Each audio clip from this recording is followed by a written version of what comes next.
Rachel Zegler just broke down on the set of Evita, and honestly, no one saw it coming. The 23-year-old actress who rose from an unknown teenager to a Golden Globe winner allegedly collapsed while filming one of the most demanding roles in musical theater. To be fair, signs were already there. Reports hinted she was seeking therapy after the Snow White fallout.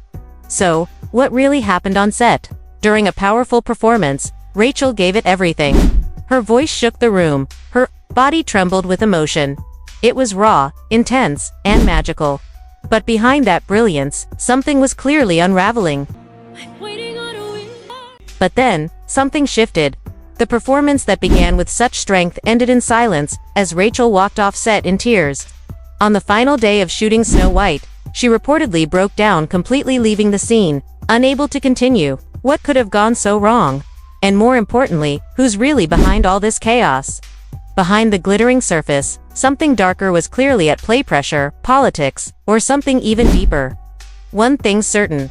This wasn't just a meltdown, it was a message. To do what we do, and to make movies, but I love it so much because I get to see you guys. And I'm really, really thankful that so many of you have been with us for 3 summers, and if you were here for 2 or just back for this one, you're part of such an important family to me, and this has been such a hard, wonderful journey, and I'm so thankful to have been on it with you all. So thank you.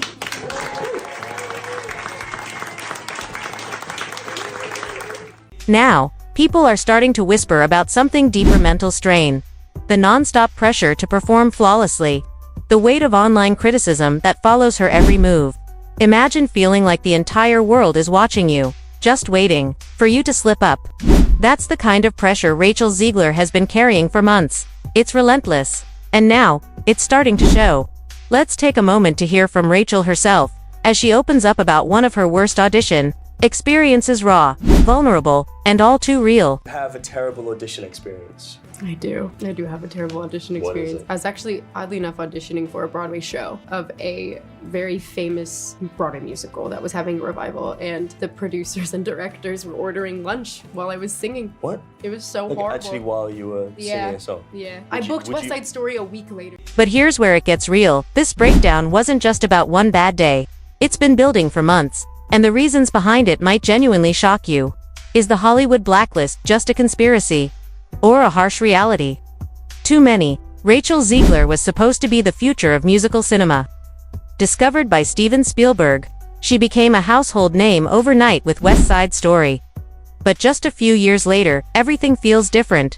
What happened? Was it the roles she chose, or was it the outspoken, so-called woke remarks that led to her downfall? Ever since Rachel took a bold stance during the Snow White press tour, calling out outdated princess tropes and questioning industry norms, she's faced a relentless wave of media backlash. And yes, we've all seen the headlines, so the real question is Rachel Zegler being punished for her wokeness? Or is Hollywood itself becoming so performatively woke that it's starting to turn on its own? Hard. And it's lonely. It's very lonely. I just know that if that loneliness can exist, so can other things, and I will be okay. To everyone who hates when I win, the winged victory came to the Louvre in pieces, and people still line up to see her. And I can only hope that despite my flaws, and despite my cracks and my breaks, and there are many of them, She's a good actress. that at every premiere and everything I do, people will wait in line to see. We all remember the Hollywood writer strikes last year against SAG-AFTRA. And yes, Rachel Zegler was right there on the front lines. She didn't stay silent.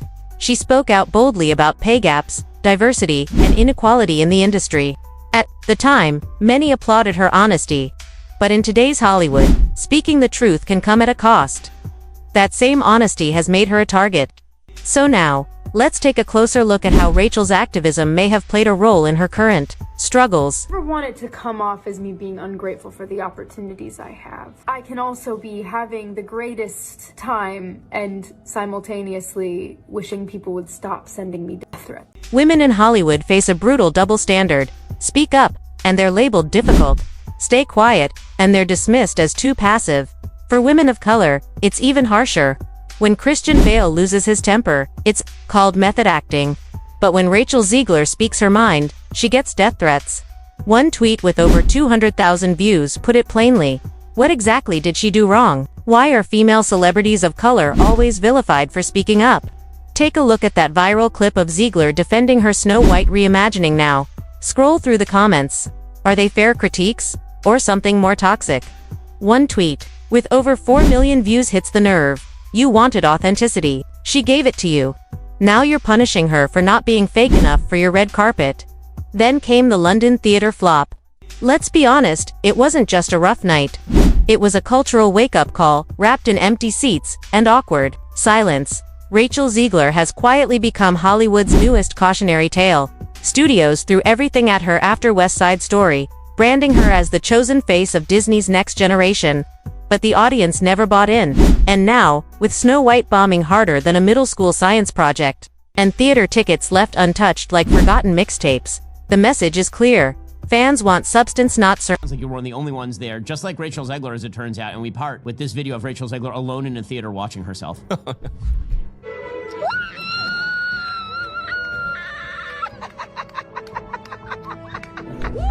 One of the most unlikable humans. That ever. is sadder than when the original Snow White eats the apple. In theater, there's nowhere to hide.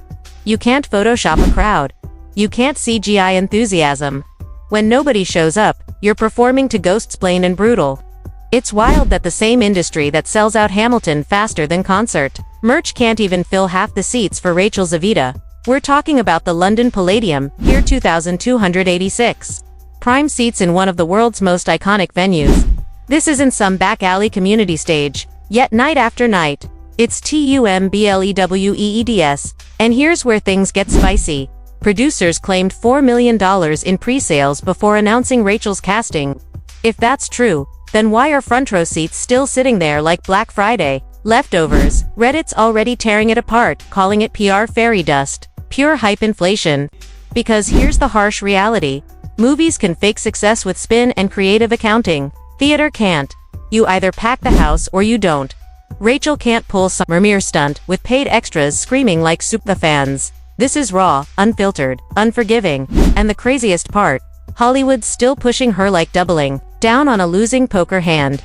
Execs seem to think if they shove Rachel into enough roles, we'll all just cave and crown her the next big thing. Spoiler alert, that's not how fandom works, Chief. Hollywood's got a nasty habit of trying to force-feed us stars we didn't ask for. Remember Sam Worthington? Jai Courtney, big roles, big budgets, no audience connection. But Rachel's case hits different. Her theater debut came right after the Snow White PR meltdown, like walking a tightrope in stilettos during an earthquake. Sure, her Romeo plus Juliet run supposedly made bank, but that was before she became the poster child for Hollywood controversy. Now when fans see her name on a marquee, they're not thinking talent. They're thinking, ugh, another lecture disguised as entertainment. And here's the kicker. Rachel might have the voice. She might have the range. But this isn't about talent anymore, it's about whether anyone still wants to listen. Live theater is the ultimate truth serum. No edits. No second takes. If the crowd isn't with you, you feel it in every aching second of silence. Now look. This isn't a cancel culture pitchfork parade. And no one's calling Rachel evil. But let's not pretend her image isn't shaped more by her press interviews than her actual performances. That smug, preachy energy she brings to promo tours. Audiences remember. A recent TikTok user even shared a personal encounter with Rachel, and let's just say it wasn't a warm or magical Disney moment. Cold vibes all around.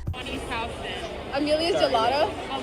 So I actually met Rachel Zegler in New York after her Broadway show performing Romeo and Juliet, and let me just say I have a couple opinions on her after meeting her in person. First, I will say I completely understand how people took what she said about Snow White and how she promoted that and just took it negatively, because I did too. Like, I genuinely did not like the way that she was talking about her character and stuff, but I have to say that in person, oh my god, she is so sweet, and not only that, she is ridiculously talented. Like, in that show, her singing actually blew me away. I've never heard anyone sing that well in person. I can't explain it. It was just amazing. I know there are some clips on TikTok where people secretly record the show. I highly recommend you guys go watch that because her riffs were insane, and she only had like one singing part, but that was my favorite part of the entire show. She is genuinely really talented and a nice person. I just think that the way that she talks and the way that she presents herself to the camera does not always bode well with people, but that doesn't make her a bad person. And so yeah, that's my unpopular opinion on her. Meanwhile, the media is still trying to sell us on Golden Globe winner Rachel Zegler, Hollywood's rising star.